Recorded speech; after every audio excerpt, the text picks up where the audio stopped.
ನನ್ನ ಹೆಸರು ಮಾನ್ವಿ ವನ್ನಕುದರೆ.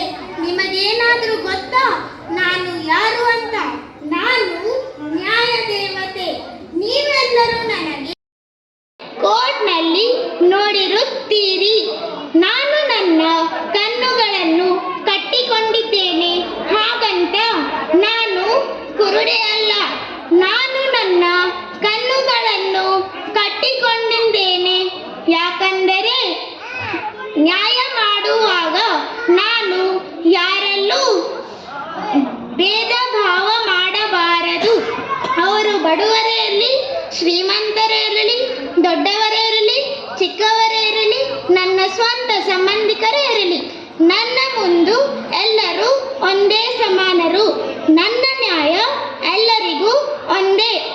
ದುಡ್ಡಿಗೆ ಬಲೆ ಇರುತ್ತಿದ್ದರೆ ಸಂಜಯ್ ದತ್, ಸಲ್ಮಾನ್ ಖಾನ್ ಮತ್ತೆ ನಮ್ಮ ಕನ್ನಡದ ಪ್ರಸಿದ್ಧ ಹೀರೋ ಯಾರು ಹೇಳಿ ನೋಡೋಣ? ದರ್ಶನ್. Yes, correct, Darshan. ಇವತ್ತು ಜೈಲಿನಲ್ಲಿ ಇರುತ್ತಿರಲಿಲ್ಲ.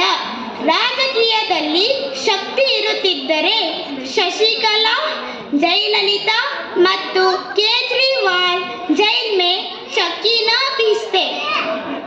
ಅಧರ್ಮದಲ್ಲಿ ಚಮತ್ಕಾರ ಇರುತ್ತಿದ್ದರೆ ಅಸರಾಂ ಬಾಪು, ನಿತ್ಯಾನಂದ್ ಮತ್ತು ರಾಮ್ ರಹೀಂ ಅವರ ಬಂಧನವಾಗುತ್ತಿರಲಿಲ್ಲ.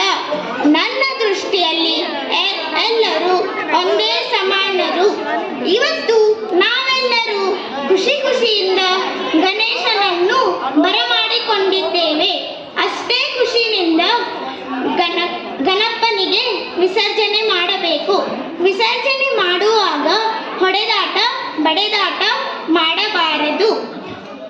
कानून को अपने हाथ में मत लो, कानून के ऊपर भरोसा करो, क्योंकि मेरे घर पर देर है अंधेर